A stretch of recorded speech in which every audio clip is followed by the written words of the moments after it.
So this is the number one reason that I continue to be invested in Tesla stock today is because, but that's what you get with the team at Tesla. That's what you get when you're investing in the company. It's going to be a huge money printer with the software. People think that he's just like a crazy executive, and that's totally false. He's an extremely capable engineer from everything that I've heard and experienced. Like how can people not appreciate what he's helped these teams do? Welcome to Electrified. It's your host, Dylan Loomis. First up today, Clean Energy Canada put out a new report highlighting some of the benefits of the total cost of ownership when it comes to EVs. If you want one data point to keep in mind and share in the future, I would pick this one. When considering the full cost of ownership over the course of a decade, a typical EV saves drivers roughly $30,000 or about $3,000 per year. Comparing an ID4 to a Honda CR-V, they said the average cost of gasoline to match the fuel savings of an EV would need to be 43 cents per gallon on average. They compared the new Model 3 to a comparable Lexus ES and said the Model 3 total cost of ownership over a decade was $62,500, compared to the TCO for the Lexus over 10 years at $100,400. Every now and then I like to remind everyone to share the benefits of EVs from a total cost of ownership perspective. It feels like, by and large, this is something the public still does not understand. Full report linked below. Elon said congrats to the Tesla drivetrain team on producing their 10 millionth drive unit across all factories. In the video, they said every part of the drive unit is designed and built from the ground up. One drive unit is produced every 5 seconds. Drive units today cost less than one half the original Model S drive unit. As a salute to the team, here's a quick refresher on what this division is working on. We have small and highly capable teams, and to make a critical decision, we can have the battery cell chemists, the mechanical engineers, the manufacturing engineers, the supply chain team, the automation designers, the software programmers, all in one room, working together in real time. And that approach is unlike traditional automotive engineering, which is really fractured. And if you were to go buy like a premium German electric car, the engineers who designed the drive inverter in that car, they did not work for that car company. They worked for a contractor. So in addition to the work that we've done in software and hardware, we've also done a lot of work in-house on software. So this is the drive unit for Model 3 and Y, and if we take a cross-section, we see the stator and the rotor, and they're responsible for the core function of the drive unit, which is converting electricity into motion. And our custom software lets us simulate the rotating magnetic field that is responsible for that conversion. And getting that simulation exactly right, it's central to the cost, the weight, the size, and even the sound of the drive unit. And now, you can buy software that will do all of this, but our tools are faster, and they're more accurate, and that was not easy to do. And that allows us to quickly iterate through millions of possible drive unit designs to find the best one. Our powertrain and our powertrain manufacturing equipment is both designed under one roof. The engineers who are designing the motor, they are in the same room as the engineers who are designing the machine that's going to put that motor together. And that collaboration pushes us from day one to design products that are not only high performance, but are really easy to assemble. All of this expertise that we have in the powertrain team, in hardware, in software, in manufacturing, it's going to have a major impact on our next platform. We've reduced the drive unit cost to about $1,000, and we don't think any other automaker is even close to that number.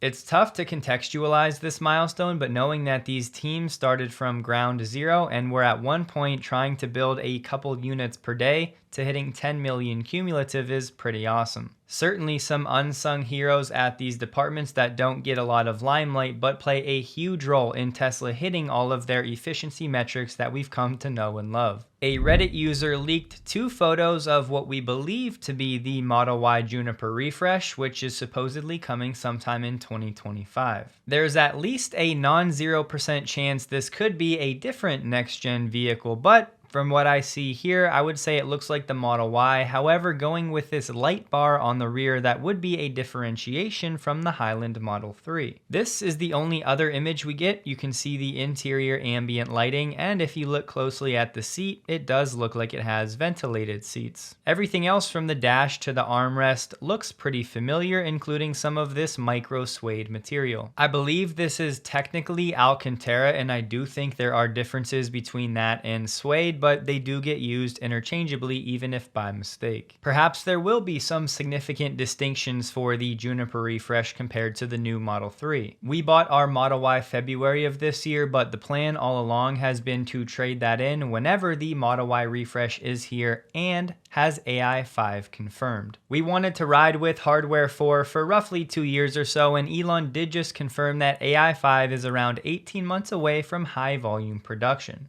After a slight translation to Elon time, personally, I'm expecting AI 5 in the Model Y refresh to be here by the first half of 2026. Just so nobody is confused, I think the Model Y refresh does come in 2025, but initially it'll still be with Hardware 4. I really was eager to get some confirmation that the Model Y refresh was not going to get lost in all of the chatter around the next-gen platform and autonomy, and for me, for now, this does provide that encouragement. Dominic on X, who has done some great render work, did go ahead and put this together, sharing what the Model Y refresh could look like from the rear. With Elon's compensation plan set to see some action this Friday, we have a law school professor saying that now that Elon has the votes to ratify the grant, it will be much harder for the chancellor to say these shareholders were wrong. But I wanted to highlight what Charles Elson said, who also filed a separate brief opposing Elon's award. You know, the same guy that called Tesla's revote a gimmick and a public relations victory only. He said the judge properly called the award illegal, even if Elon supporters later approved, because the company was unable to point to comparably huge awards by other companies ever. Translation: Elon's compensation should be illegal just because no one has made that much before. Seems like a pretty limited framework as we're on the precipice of our AI future. The battle rages on. Hopefully we get an update soon, but no matter how Judge McCormick rules this time around, it's likely to go to the Delaware Supreme Court, which could unfortunately take another 6 to 12 months. Uber put out a new press release saying that they've partnered with BYD to bring 100,000 BYD EVs onto the Uber platform across global markets. It'll start first in Europe and Latin America. The partnership is expected to offer drivers access to best-in-class pricing and financing for BYD cars on the platform. And this partnership will expand to include markets across the Middle East, Canada, Australia, and New Zealand. The companies aim to bring down the TCO of EV ownership for Uber drivers, accelerating the uptake of EVs on the Uber platform. While Uber drivers are going electric 5 times faster than private car owners, driver surveys show the price of EVs and availability of financing remain the key barriers to switching. An important quick aside, don't forget what Jim Farley said earlier this year. EV adoption on Pro is actually going much better than we thought. They use the vehicles more intensely, so the operating costs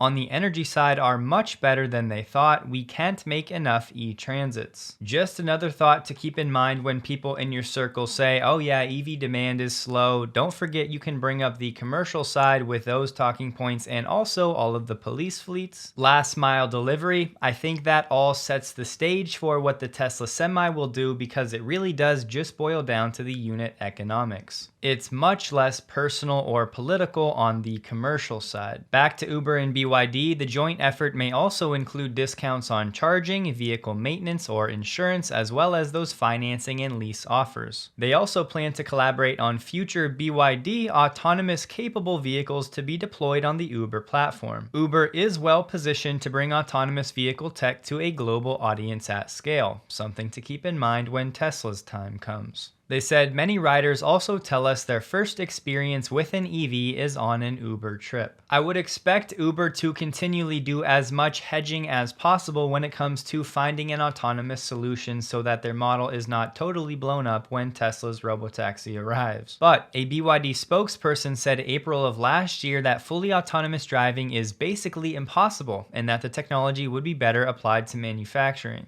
And to that, Elon said BYD needs to change course fast or they're in trouble. The press release did not say which BYD models, but some promotional materials showed the Seal sedan and SUV and the Atto 3 SUV. Some people are reporting like this is going to be 100,000 BYD vehicles just instantly injected into the Uber fleet. But let's not forget, they actually need drivers to buy these vehicles, taking advantage of these better financing rates and deals. This one will play out over multiple years, but given some of these regions, we know that tariffs on Chinese-made EVs are very popular right now, so it'll be interesting to see what the adoption rate looks like for some of these Uber drivers when it comes to actually wanting to own and drive a BYD vehicle. Remember, this comes just more than 1 month after BYD announced plans to invest $13.8 billion in areas related to autonomous driving. This is a big differentiator for Tesla and BYD, as many of BYD's EVs sold so far are not equipped with advanced driver assistance functions. And the word is that BYD has between 4,000 and 5,000 engineers specializing in autonomous driving. We don't have an exact number for Tesla, but over the past few years, the number of engineers working on autopilot or FSD has always been below 1,000. 2 years ago, BYD announced a partnership with an autonomous vehicle company, Nuro, that actually operates out of California to begin producing their 3rd generation electric autonomous delivery vehicle. This partnership was going to be BYD making these delivery vehicles, and then Nuro would apply the autonomous driving tech after the fact. Since then, all we've heard is that Nuro's current fleet of vehicles operating in California and Texas has traveled over 1 million miles autonomously, and that Nuro's electric motors and batteries are developed by BYD. Nuro is also building a facility in Nevada where it'll make its next-gen vehicles. But on the passenger side for BYD, we learned earlier this year that NVIDIA's next-gen chips will enable increased levels of autonomous driving and other digital functions for BYD vehicles. Specifically, Drive Thor, that's supposed to go into BYD vehicles next year. All of that to say, based on all of the available public information and what Elon has now said publicly, it sounds like BYD has very little in terms of internal IP when it comes to autonomy. AKA, they don't sound like a real threat when it comes to generalized autonomy anytime in the next few years. In the Chinese market for June, plug-in vehicles hit 49.9% market share, while full BEVs were at 28% of sales. And year to date, 43% of sales are plug-in and 25% are full BEV. In June of last year, the plug-in share was 35% and 24% was full BEV. Plug-in hybrids are growing faster, but hopefully in a few years some of the legacy OEMs step up and America can start doing numbers like this. Tesla released some new images of the Tesla Semi, so if you're interested, I'll have the link to the full Tesla gallery below. We're still about 18 months away from some higher volume production at the new Tesla Semi factory, but I think we'll have some pleasant surprises along the way. Ford's Blue Cruise is now available in 15 European countries, making 17 total, including the US and Canada. Customers can now go hands-free across 82,700 miles of highways across Europe. I won't read all of the markets this tech is now available in. It's on the screen if you're interested, but just a few: Germany, France, Great Britain, Italy, and Sweden. There are currently more than 420,000 Blue Cruise equipped Ford and Lincoln vehicles on the road globally. Blue Cruise activation for Ford customers costs $2,100 for 3 years at time of order or vehicle purchase. But if you don't do it up front, you can get it for $800 per year or a monthly plan of $75. Farley did say that Blue Cruise profit margins are 70%. A senior 4680 engineer at Tesla posted this picture officially announcing the dry cathode Cybertruck, which I think is a good opportunity to quickly remind everyone of the benefits, because I've seen many questions in the comments here and on Twitter about what this means for Tesla. Remember, they still have to scale this new technology, but right now things are very promising. But if you do scale it up, what you saw before becomes this. Here's a better view. Here's what the wet process looks like and all of the serious iron that Tesla is going to be able to remove when they scale this up. These little representations right here to the left of this equipment, these are humans to give you a size of the scale of all of this equipment. Step 1, they mix the powder with water and other solvents, then they coat the foils, then there's a solvent recovery, then they dry the electrodes through these giant ovens, and then there's a compression phase. So all of that, what you just saw, is removed, and we're left with this for the dry electrode process, and in this case for the cathode. And when you're looking at this, you're like, wow, that's a lot of equipment for one step. This is serious iron involved in making batteries. Wouldn't it be great if we could skip that solvent step, which is one of those dig a ditch and then fill it kind of things where you put the solvent in and then take it out and recycle it, and just go straight to dry mix to coat? And that's what the dry process really is about. Hopefully it's clear this is a very big deal, much less in terms of CapEx. It should lead to much faster manufacturing, and it's likely to open the door for other energy density improvements in the future as well.